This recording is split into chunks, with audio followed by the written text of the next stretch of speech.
Gloria a Dios. Gloria a Dios. Vamos a buscar en el Evangelio según San Mateo, capítulo 22. Mateo, capítulo 22, versículo 43.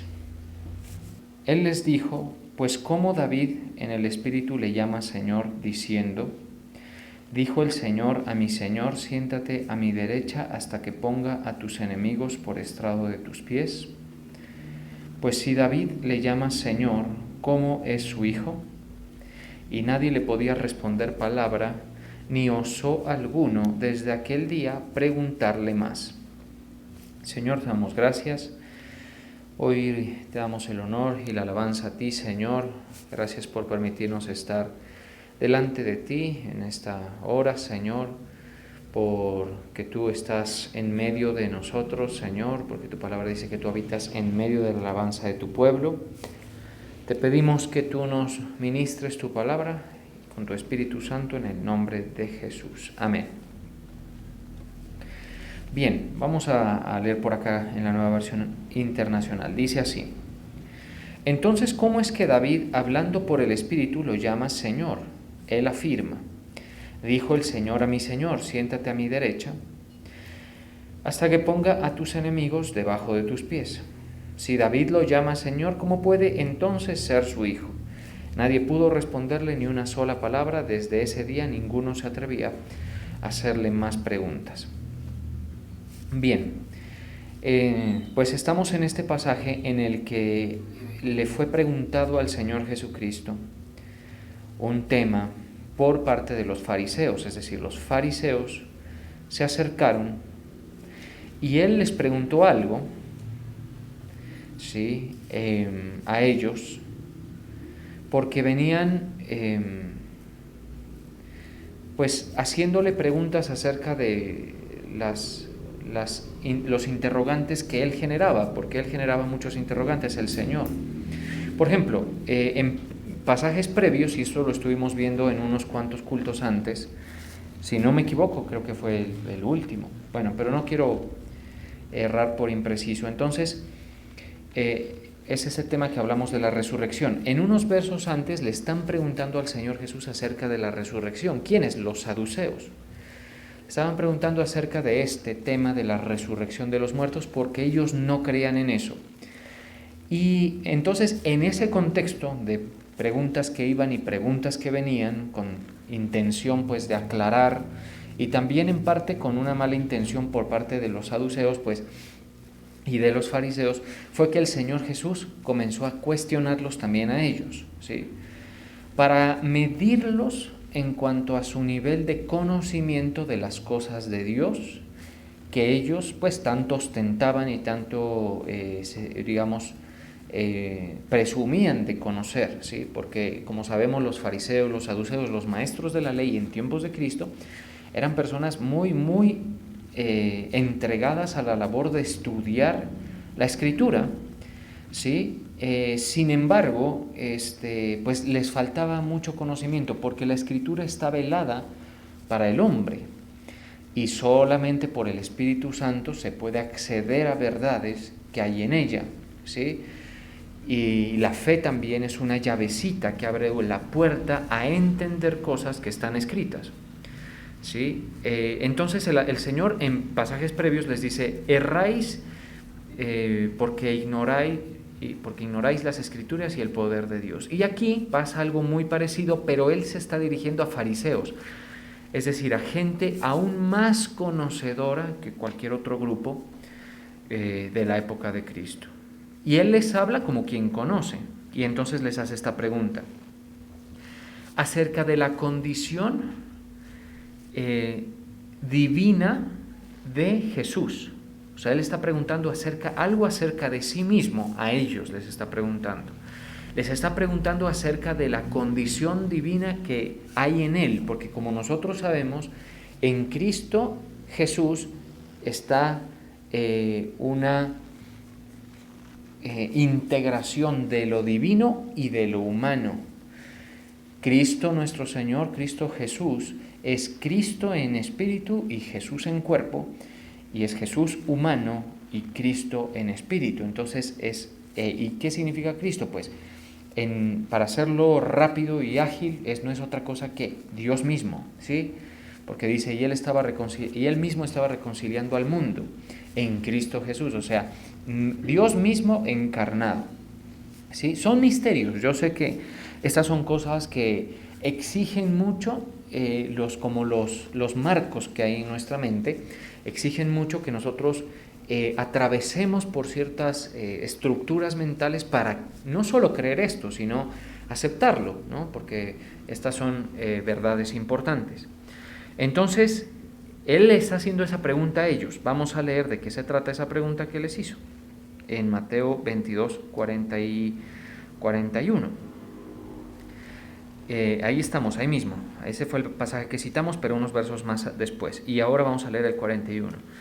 Dice, y estando juntos los fariseos, Jesús les preguntó, mire, diciendo, ¿qué pensáis del Cristo? Porque la figura del Cristo, que no es otra que los hebreos, los judíos llamaban el Mesías, era algo que ellos venían esperando hace mucho tiempo, ¿sí? Hace mucho tiempo. Entonces él les dice, ¿qué pensáis del Cristo? ¿De quién es hijo? Y ellos le dijeron, de David. Mire, ¿qué propiedad con la que responden? De David, porque sí, hay una profecía que indica que de la simiente de David iba a venir el Mesías, el Cristo.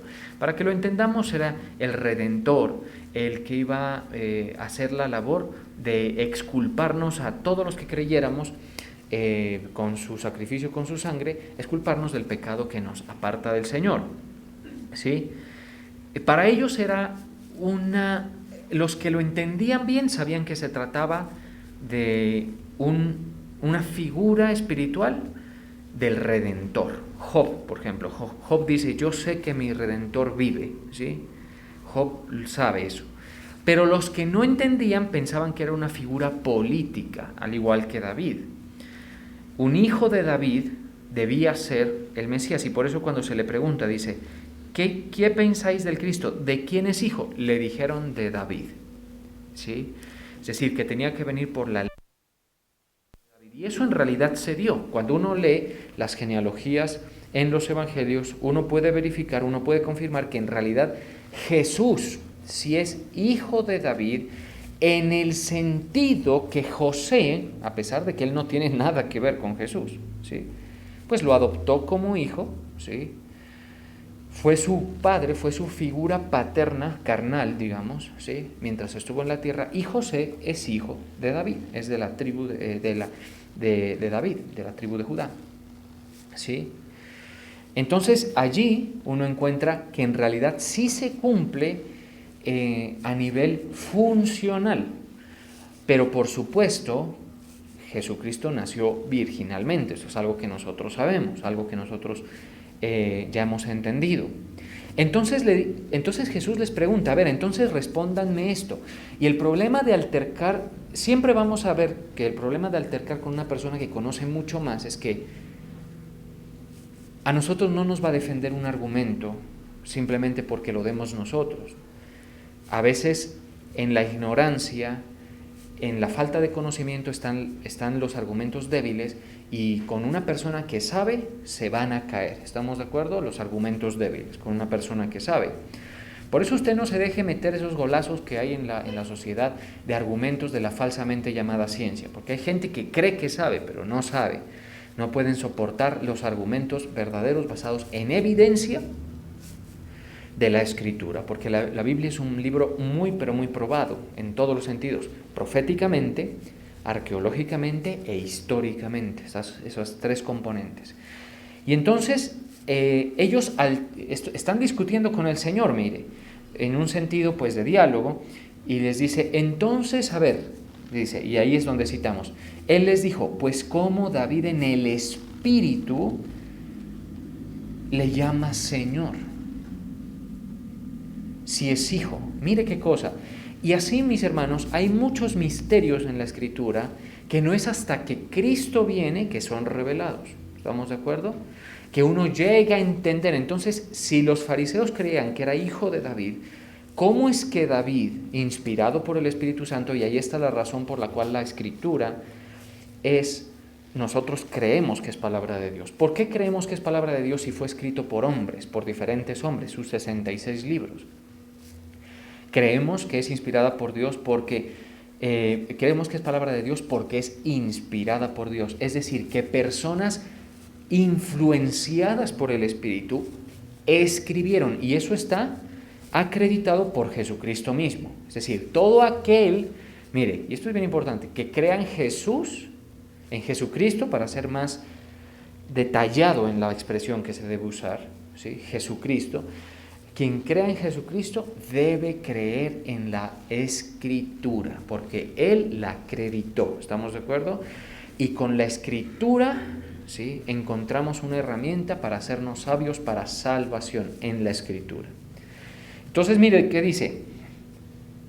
El Señor dice, ¿cómo pues David en el Espíritu? Entonces, en esa condición espiritual, una persona cuando está bajo la influencia del Espíritu, su pensamiento, su sentir se transforma, ¿sí? Deja de estar en su condición carnal o a merced de su condición carnal, a merced de sus pensamientos, y le viene pensamiento y sentir que es de parte de Dios. En el caso de todos los profetas se ve eso.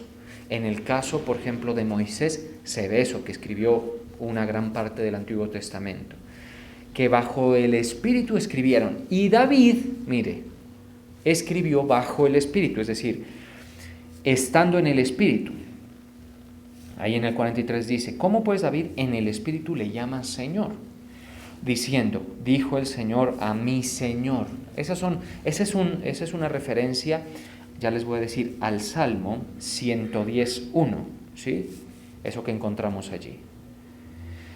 Cuando David escribe, dijo el Señor a mi Señor. Y ahí vemos que estaba David pensando proféticamente y estaba bajo el Espíritu, estaba en el Espíritu. Dijo el Señor a mi Señor, siéntate a mi derecha hasta que ponga a tus enemigos por estrado de tus pies. Porque David entendía que una era, a ver, seamos claros, no sé si David entendía del todo lo que estaba escribiendo. No se puede pensar que del todo estaba entendiendo, pero el ejercicio de escribir pues es algo muy que requiere mucha claridad, ¿cierto? O sea, dése usted cuenta nada más que cuando tú redactas algo, pues tienes que poner mucha atención al hilo conductor de la idea, todo esto. Entonces, mejor digámoslo así, a David le había sido revelado que su descendiente, ¿sí?, el cual había sido prometido a él y a todo el pueblo de Israel y al mundo, estaba encima de él, que preexistía antes que él y que era superior en su condición espiritual, no en su condición natural. ¿Estamos de acuerdo? ¿Qué tal eso? Misterioso, ¿cierto? Son cosas de la Escritura que aún, por ejemplo, para mí no, yo pues uno no es que se meta con estos temas así todos los días porque no son tan fáciles de abordar, pero bueno, he estado mirándolo y creo que podemos darle un poquito de claridad a este pasaje para que ustedes y yo mejoremos en el conocimiento. Entonces dice, dijo el Señor, ¿cómo es eso? Claro, los dejó, como dice un dicho popular, pues los dejó monos con esa pregunta, ¿sí? No pudieron responderle, así como no pudieron responderle de dónde venía la autoridad de Juan el Bautista. Es decir, el tema con Cristo era que a él no se lo podía corchar, ¿sí? Y él tenía la respuesta de muchas cosas que el hombre no había alcanzado a entender hasta ese punto. Entonces les dice, ¿cómo es eso? Que él escribe, dijo el Señor a mi Señor. Porque ese es el asunto. La condición que le fue revelada a David de Jesucristo es que estaba por encima y que lo que hizo fue hacerse hombre, hacerse carne para estar bajo la línea genealógica pues del rey David. Sí, dice, dijo el Señor a mi Señor. Entonces, ¿quién es este otro Señor? Porque hay dos señores allí. Dijo el Señor a mi Señor. Ese Señor primero es el Padre, ¿sí? Es Dios el Padre diciéndole a Dios Hijo, ambos señores de todos los creados, de todas las criaturas creadas. Pero no todo el mundo lo reconoce así. Siéntate a mi derecha hasta que ponga tus enemigos por estrado de tus pies. Y está hablando de un momento profético. ¿A qué corresponde esto? Esto de que siéntate a mi derecha hasta que ponga a tus enemigos por estrado de tus pies. ¿Dónde está Cristo en este momento? Él no es que viva sentado toda la vida, ¿no? Lo que significa es que tiene una posición en el universo creado por el Padre, ¿sí?, en el que está a la diestra de Dios. Eso significa que es su mano derecha, que es a quien ha sujetado todas las cosas, y Él dice qué se hace y qué no. Pero eso es después de que nuestro Señor Jesucristo ejecuta su ministerio y es exaltado de esa manera.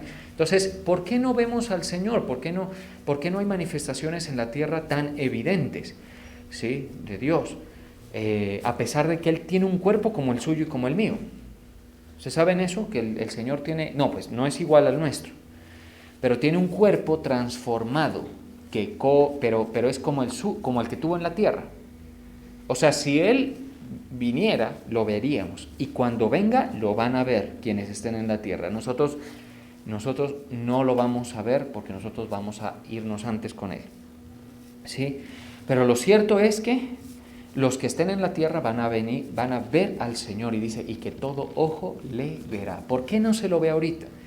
Porque Él está en otro lugar, bastante lejos de la tierra, ¿sí? No es este cielo que vemos, es mucho más, después de las galaxias, todo eso, donde está el Señor y está sentado a la diestra de Dios. Entonces, la figura es, Dios el Padre le dice a Dios Hijo, le dice, siéntate a mi diestra hasta que ponga a tus enemigos por estrado de tus pies. Claro, los fariseos estaban enfocados en la figura terrenal de Cristo, pero no entendían esto de atrás, ¿sí? Y no tenían por qué entenderlo. El problema no es tanto que no lo entiendan, sino el problema es que ellos tropezaron por sus argumentos con Dios, y eso le va a pasar a todas las generaciones. La gente de todas las generaciones, el gran problema que tiene son sus argumentos para conocer a Dios, ¿sí? Los argumentos hacen que la gente no se arrepienta, no entienda que son pecadores. Los argumentos hacen que las personas se comporten de forma incrédula. Los argumentos hacen que la gente no honre al Señor, no lo tenga en cuenta, en fin. Esa es la idea, ¿sí? Los argumentos de ellos, que eran la misma escritura, pero no la habían entendido, los llevaron a rechazar a Jesús. ¿Sí? ¿Por qué? Porque era una figura un poco difícil de descifrar para ellos, ¿sí? Entonces, dijo el Señor a mi Señor, siéntate a mi derecha hasta que ponga a tus enemigos por estrado de tus pies. Y entonces ahí vemos, mis hermanos, un evento espiritual pasando, ¿sí? O sea, explicado por Cristo. Nosotros nos enteramos de lo que sucede en la tierra, ahora pues por los noticieros y por las redes sociales casi que uno podría enterarse de todo. Si usted siguiera, por ejemplo, a los periódicos de todo el mundo, pues usted se enteraría de muchas cosas. Aún así habrían cosas que no se enteraría, pero la humanidad no está enterada de muchas cosas que hay en la dimensión espiritual, ¿sí? No está enterada de muchas cosas que suceden en la dimensión espiritual. Esta es una de ellas, y es que nuestro Señor, Dios el Padre, le dijo a Dios Hijo, siéntate a mi derecha hasta que ponga a tus enemigos por estrado de tus pies. Se lo dijo después de que Él estuvo en la tierra, obedeciendo la orden de Dios de morir, llevar a cabo la labor, ¿sí? Mire, vamos a leer un verso que creo que nos puede dar un panorama, una ilustración más completa. Cuando el Señor le dice, pasa de mí esta copa, vamos a buscar eso, ¿sí? En Lucas está 22:41, porque nuestro Señor Jesucristo hablaba con el Padre así. Mire cómo le habla, le dice, y Él se apartó, en Lucas 22:41, Jesús, ¿sí? Le dijo, y Él se apartó de ellos a distancia como de un tiro de piedra, y puesto de rodillas oró. diciendo, Padre, mire, esto es misterioso. Nosotros no sabemos cómo es que Dios es uno y conviven en Él una figura de tres personas, ¿sí? Son cosas de la Escritura que, como le digo, o sea, usted, si las está escuchando con atención, va a estar usted pensando, ¿cómo es eso posible? Pero es posible según la verdad escritural. Dice, Padre, él se estaba comunicando con el Señor, si quieres pasa de mí esta copa, pero no se haga mi voluntad sino la tuya. Eso es el Señor Jesucristo diciéndole al Padre, eso que tú me pediste antes de que yo bajara, y era que viniera a dar la vida por todo este colectivo de gente pecadora, entre los cuales estamos usted y yo, ¿cierto? Eso que tú me pediste está muy difícil, está duro. Si tú me lo puedes evitar, evítamelo. Porque claro, nuestro Señor Jesús siente, ahora también lo siente, pero en ese momento siente todo lo humano. Entonces, él le tenía miedo a los clavos, por ejemplo. Él le tenía miedo a la soledad. Él le tenía miedo, o sea, él sentía esas cosas humanas que hay en el hombre, y es, por ejemplo, el miedo al dolor.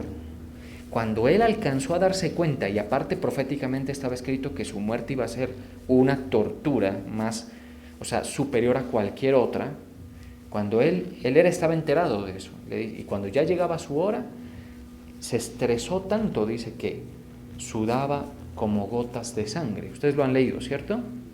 Pues en esa condición le dice al Padre, le dice, si tú quieres pasa de mí esta copa, pero que no se haga tu voluntad, no se haga mi voluntad, sino la tuya. Y el Padre lo que hizo fue mandarle un ángel para fortalecerlo, pero no le cambió la voluntad. Y como nuestro Señor Jesús obedeció, se dejó bofetear, se dejó torturar, ¿sí? Dejó que le clavaran los clavos, dejó que lo procesaran, dejó que lo escupieran, que le clavaran la corona esta de espinas que se ve tanto en las ilustraciones y todo esto, ¿sí? Dejó que lo hicieran, mejor dicho, flecos en su condición carnal. Y cuando tenía sed, en lugar de ofrecerle agua, cuando estaba en la cruz, le ofrecieron vinagre, ¿recuerda? Y aún así llegó hasta lo último de la obediencia. Esa es la obediencia perfecta de Cristo nuestro Señor. ¿Estamos de acuerdo? Cuando sube, porque Él dice, todavía no he subido, cuando resucita dice, todavía no he subido al Padre, le dice a alguien, no me toques porque todavía no he subido al Padre. Cuando sube, el Padre le dice, siéntate. Eso nos habla en parte de que con Dios todo es, o sea, el Señor las posiciones de dignidad las da en consecuencia a la obediencia de la gente, ¿sí? Por supuesto que es así. Y cuando el Señor Jesús sube, le dice, siéntate a mi diestra hasta que ponga a tus enemigos por debajo de tus pies. ¿Quiénes son los enemigos de los cuales está hablando? ¿Sí? ¿Quiénes son esos enemigos? Pues podemos entender algunas cosas allí. Primero, la muerte. Nosotros consideramos la muerte un fenómeno, pero la muerte espiritualmente es una entidad, parece ser, ¿sí? Y dice que hasta que ponga a tus enemigos por debajo de tus pies. O sea que nosotros no estamos viviendo en una temporada donde lo más importante es lo que pasa aquí. Esta es una temporada de gracia para los hombres, de accesibilidad para los hombres, de perdón para los seres humanos, pero mientras eso sucede, Dios el Padre está poniendo todos los enemigos bajo la autoridad de Cristo, ¿sí? Hasta que el último enemigo que ponga sea la muerte. Mire qué cosa esto.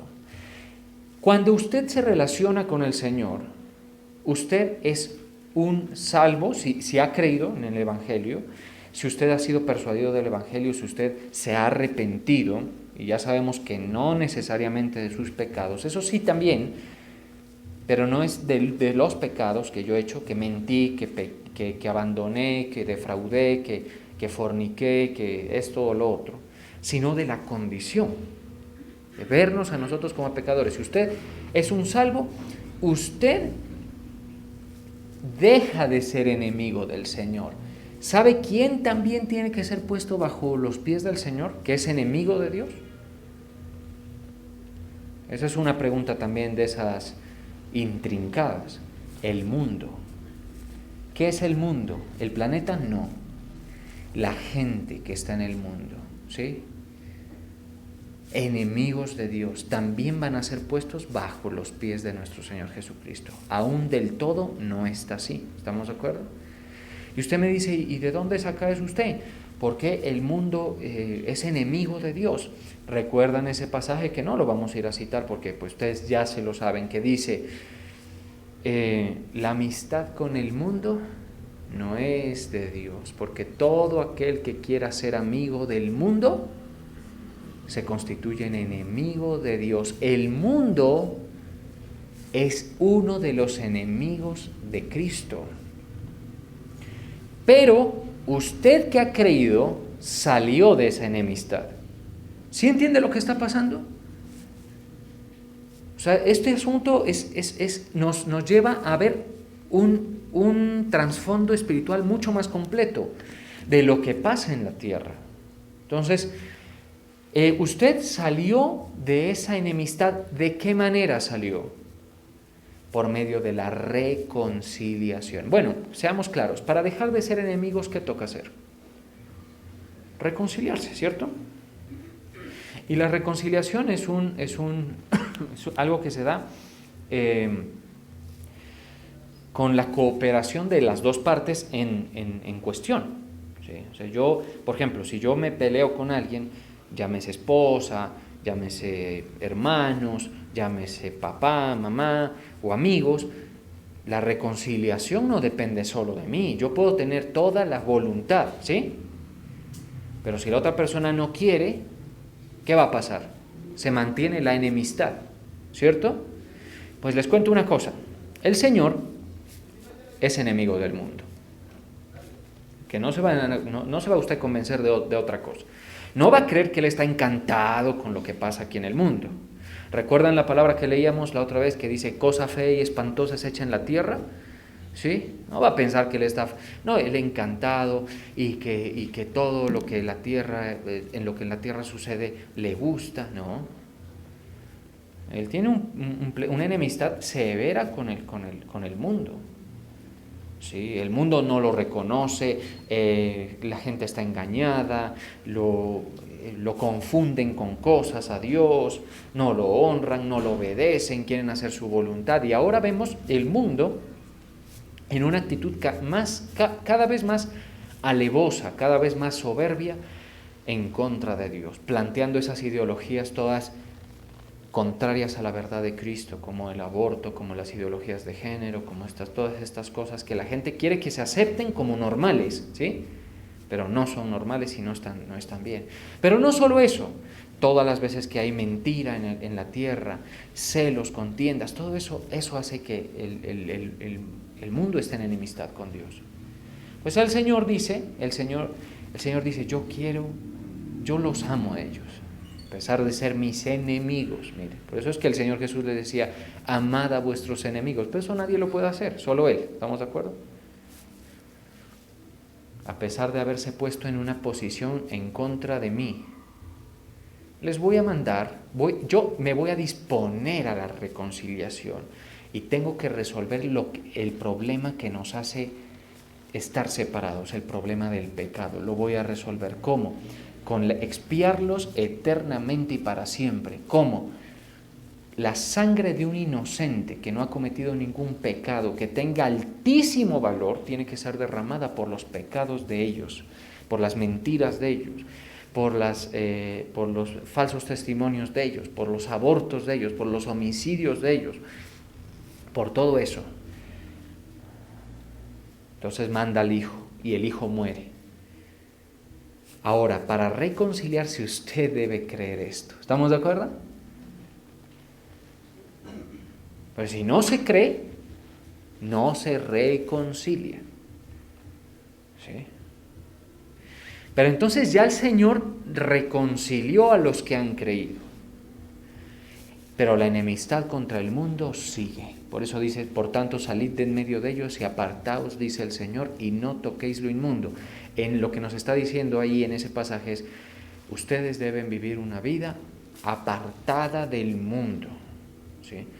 Que no esté amalgamada con las costumbres, que se identifique, que se vea que tú ya entiendes que lo que el mundo practica es una enemistad con Dios. ¿Estamos de acuerdo? En medio de tanta cosa que hemos dicho, usted va entendiendo, vamos entendiendo cosas, ¿sí? Para que nuestra fe vaya mejorando, ¿sí?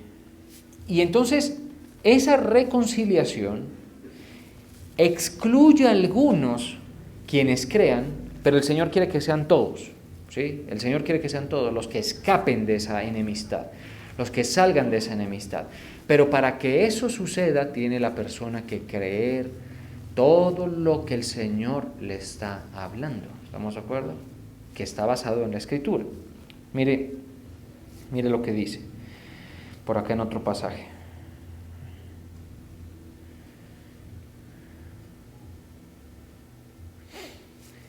Cuando el Señor sube, en Hebreos 2:7, mire, cuando el Señor sube, mire lo que dice allí, lo que sucede en las dimensiones espirituales. Dice, le hiciste un poco menor que los ángeles, le coronaste de gloria y de honra. ¿Por qué le hiciste un poco menor que los ángeles? Refiriéndose a la condición de hombre de Cristo.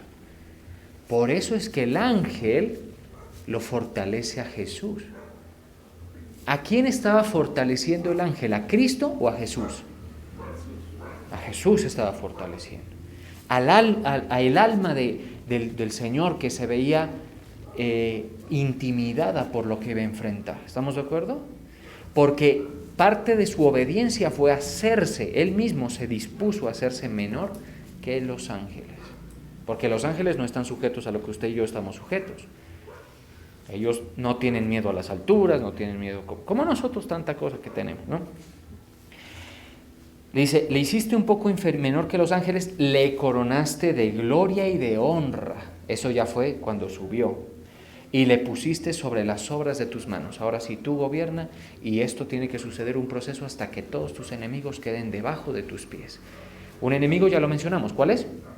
La muerte. Otro enemigo es el mundo. Otro enemigo es Satanás. Y por ahí pensamos también que los otros enemigos son las dos bestias del Apocalipsis. Sí, las dos bestias del Apocalipsis son una que sube del mar y otra que sube del abismo. Sí, dos figuras, entidades espirituales que están en este momento detenidas, pero que van a salir y van a empoderar a la humanidad para que la humanidad se rebele como nunca se ha rebelado contra el Señor. ¿Sí? Ahorita todavía no estamos en esos tiempos. Entre otros muchos enemigos, que vaya uno a saber quiénes son. Ahí están las huestes espirituales, los principados, todas estas escalas jerárquicas del reino de las tinieblas. ¿De dónde? Porque el reino de las tinieblas también es enemigo de Dios. ¿Sí?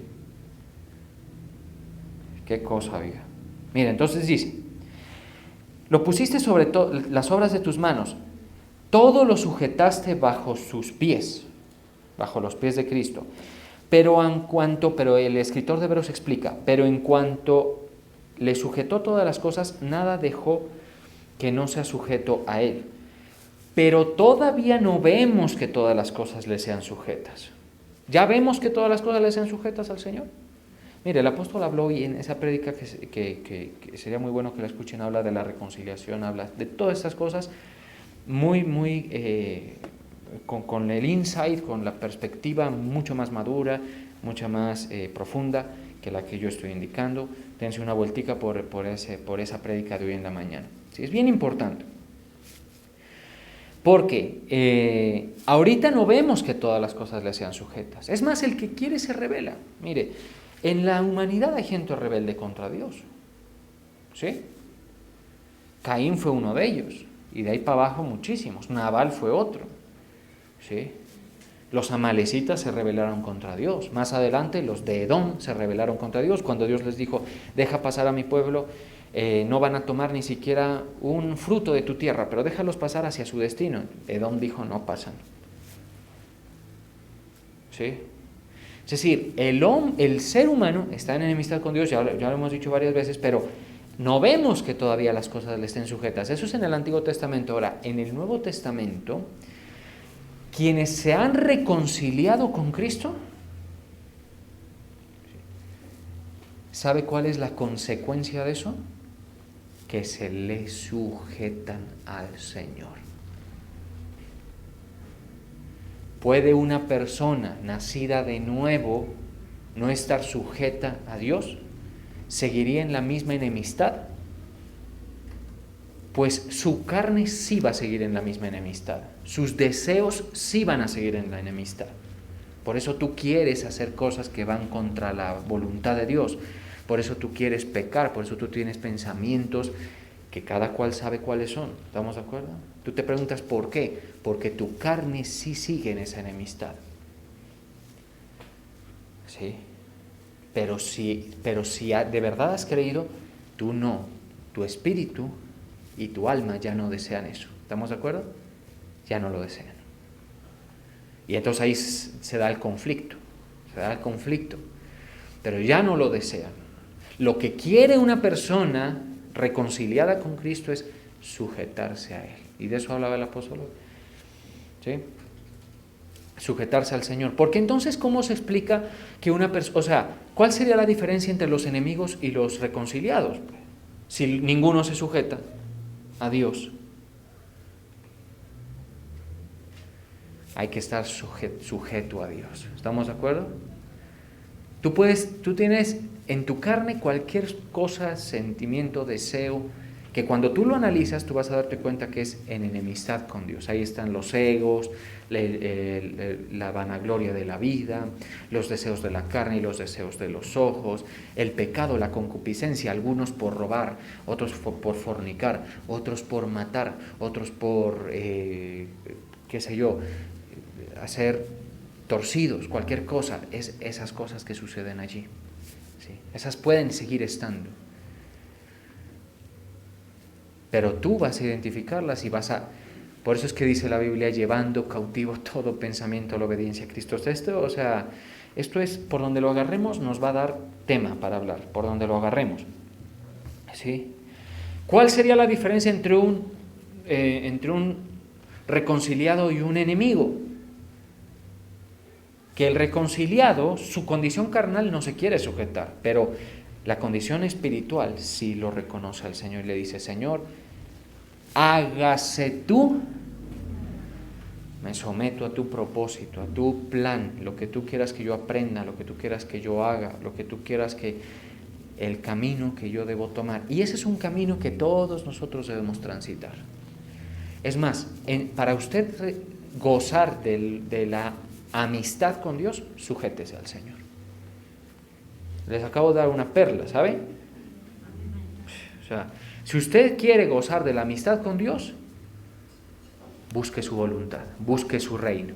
Por eso les estoy hablando de estas cosas y no les estoy hablando de las relaciones de matrimonio, no les estoy hablando de cómo arreglar tu problema con tu pareja, ¿sí? Porque hemos llegado a ver ministros que se dicen ministros que sus mensajes son ¿cómo superar a mi ex? Increíble, ¿cierto? Increíble, pues así de ese tamaño, ¿sí? ¿Cómo establecer relaciones saludables? ¿Sí?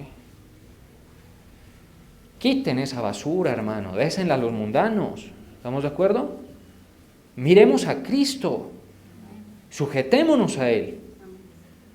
Démosle gracias porque Él dio los pasos necesarios para que nosotros estemos reconciliados y allí, de vuelta a la amistad con Dios, vas a ver con lo que es tener a Dios de tu lado. Es diferente, ¿estamos de acuerdo? Pero diciéndole, Señor, soporto tu trato. Gracias porque me has traído a conocer tu verdad. ¿Sí?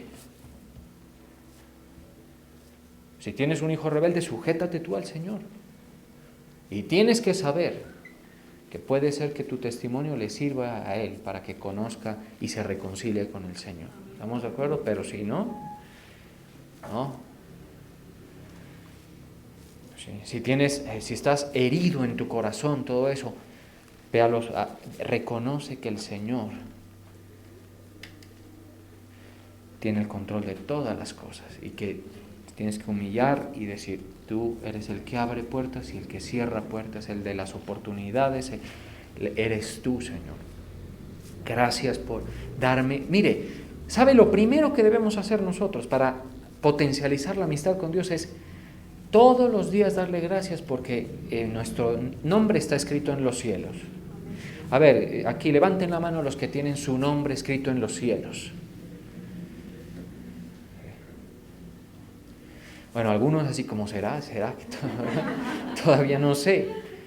¿Sí? Y alguno dirá, ese que la va a tener, que va a tener el nombre escrito, si yo lo conozco, yo la conozco, a esa sinvergüenza. O alguno dirá al hermano, mira al hermano o la hermana, dice, yo lo conozco, esa basura, hermano.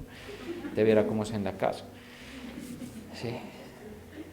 Mire, yo sí la levanto rápido porque yo lo tengo escrito mi nombre en los cielos por la gracia de Cristo, por haber creído. ¿Sí? Y ustedes también. Somos inmundos pecadores todos somos, pero tenemos nuestro nombre escrito en los cielos. Eso debe ser para nosotros un motivo para agradecer. Ya luego, si tú además de eso gozas de respaldo de Dios aquí en la tierra, pero es porque te has sometido, porque someterse es estar donde el Señor quiere que yo esté. ¿Está usted allí? ¿Sí? Algunos Dios los quiere sosteniendo las manos del líder. Así es la cosa. Como Josué lo hizo durante muchos años, ¿cierto? A otros quiere honrando a sus padres y siendo fieles a ellos y guardando su posición en ese sentido. Otros los quiere sirviendo, a todos nos quiere predicando, pero no desde un púlpito, como en el caso que me dio a mí, sino en la casa, rogándole a la gente, reconcíliense con Dios. Eso quiere con todos. ¿Sí? Ya luego, si el Señor da bendiciones y que las puede dar, y muy especiales, pues ya es diferente. Miren, estos días tuvimos una reunioncita muy agradable con unos hermanos de la iglesia de aquí que estaban renovando sus votos. Y yo les decía eso, usted, mire, le decía a la persona, a la pareja, le decía, ustedes tienen su nombre escrito en los cielos, tienen salud, tienen lo necesario para vivir más que dignamente, porque pues por supuesto dignamente ellos viven muy por encima de lo que es digno, ¿sí? No hay que pedir más, hermano, hay que estar contento, feliz, ¿sí? Y les ha ido bien en el matrimonio, que es una idea de Dios, ¿sí me entienden? Porque, por ejemplo, hoy hasta contra el matrimonio se levantan ideas, pero el matrimonio es una idea de Dios. Y cuando funciona bien, es una bendición aún para los que no han nacido de nuevo, porque el matrimonio no es una bendición para los nacidos de nuevo. El matrimonio es una bendición como la lluvia es para la tierra, como el aire es para la tierra, ¿sí? Así es. ¿Qué significa eso? Que los malos y buenos respiran el mismo oxígeno, ¿cierto? Muchos quisieran que uno no respire, dicen, no, este está consumiendo oxígeno, ¿sí? ¿Sí? Pero pues el Señor hace que salga su sol sobre malos y buenos, sabe que llueva sobre justos e injustos. Y les dijo, no es bueno que el hombre esté solo, le haré ayuda idónea para él, y ahí están las mujeres y los hombres. Lo que pasa es que pues no va usted a pensar que el catálogo es muy amplio, ¿sí? Se va a decir, no, entonces con cualquiera, vamos, que eso no. Mire, ahora es un lío porque entre inmundos pecadores caídos, con sus egoísmos, con sus taras, con sus vainas, ¿usted cree que es fácil sacar un hogar adelante? ¿Sí? Pero hay gente que logra encajar, encuentra buenas alianzas, se aman, son leales y disfrutan el matrimonio. Yo tengo ahí al frente de mi apartamento, tengo unos viejitos canosos que salen siempre juntos, se los ve. Uno ya sabe lo que ha pasado allí. Se casaron, tuvieron hijos, han peleado, han tenido que perdonarse, ¿sí? se conocen los defectos. Ellos no van a estar diciendo, oh, yo me casé con el más, wow, no. Ellos saben que es un hombre, pero son leales y se aman. ¡Qué bendición! ¿Sí? Para estar acompañadito en la tierra, por lo menos, ¿sí? Mientras el Señor viene o mientras nos morimos. ¿Cierto? ¡Qué bendición! Pero más bendición tener el nombre escrito en los cielos. Ahora, cuando tú te sujetas al Señor, pum, pum, se va como fichas de dominó, bendición tras bendición, bendición tras bendición. Y lo que no heredes tú, lo heredan tus hijos por tu fe. ¿Estamos de acuerdo? Pero si no, hermano, usted no es diferente a los enemigos. Bueno, ya me pasé, pero hay que pasarse de vez en cuando para ser claro. Mire lo que dice por acá. Vamos a ver.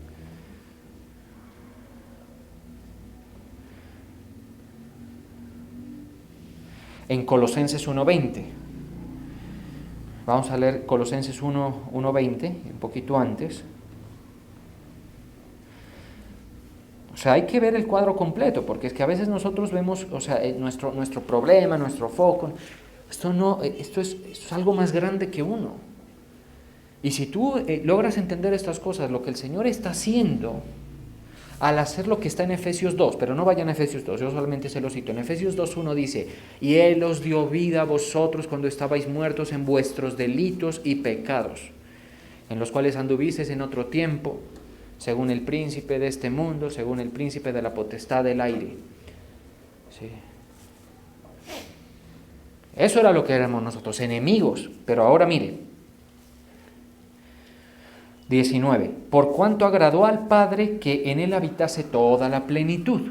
Se refiere a la condición de divinidad.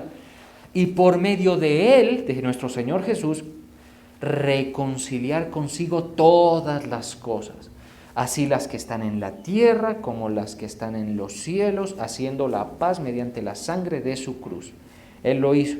Por eso nosotros tenemos paz con Dios.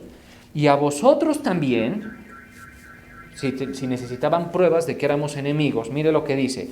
Y a vosotros también que erais en otro tiempo, ¿usted era en otro tiempo o es todavía enemigo? Mire, era en otro tiempo extraños y enemigos en vuestra. O sea que lo que tiene que cambiar es tu mente. Esa es la metanoia, esa es la palabra arrepentimiento. Que cuando Dios te diga, yo te veo pecador, tú digas, sí, Señor, yo también me veo pecador, ¿sí? Y te necesito. ¿Lo estás recibiendo, iglesia? Mire esto. Y enemigos en vuestra mente haciendo malas obras, porque de una mente pérfida, perdónenme la palabra, podrida, oscura, como la que tenemos, no puede salir sin obras malas, ¿estamos de acuerdo? En diferentes niveles. Por eso no pienses que tu moralidad es suficiente para con Dios. Si tú ves, por ejemplo, hay cosas atroces, ¿no? Yo, por ejemplo, estaba viendo, y esos documentales, por ejemplo, de los asesinos seriales, uno dice, pero qué cosa tan espantosa, o sea, eso, aún a los malos nos parece malo, ¿sí?